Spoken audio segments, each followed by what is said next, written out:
If you view religion as a piece of cultural software, meaning you need it for actual cognition,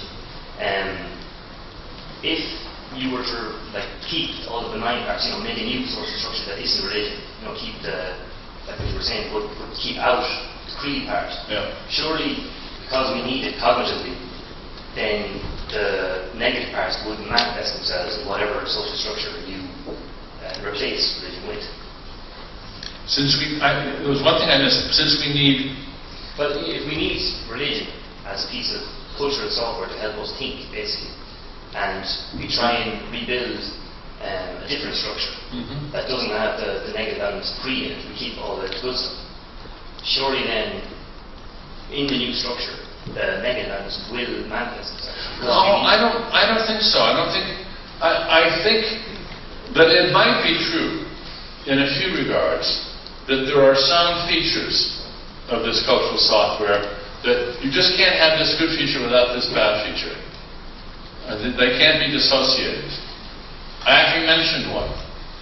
The association between deep internal cooperation and allegiance and xenophobia. They go together so well, and it looks so, and in fact, sort of deeply rooted in a biological fact. It has its predecessor right in the formation of the cell boundary.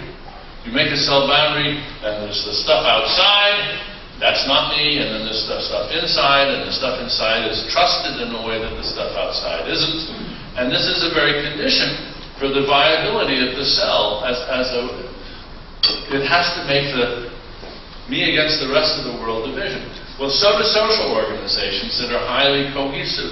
They have to make the us against the rest of the world division. So one of the worries is that we will not be able to have truly cohesive and cooperative, internally cooperative, and internally mutually trusted organizations and agents without having to pay a price of xenophobia. I don't want to believe that, but the evidence suggests that might be true. But I think that in most regards, we will be able to, if we work carefully and think about it hard, we'll be able to find ways of teasing out the things we want to save and excising the things that we want to banish. But that may be just too optimistic. At any rate, you raise a good worry. The dogmas that turn up again, that would be the new dogma. Well, okay. One more question. I think I'm a token woman, but behind every good movement there's a strong woman. Thank you for the talk. I'm a big proselytizer of TED, and I might use my iPhone because I made a note of what I wanted to ask, because I'm saying Irish, my heart is in my mouth. I've spent some time working in institutions where robots are certainly malfunctioning, and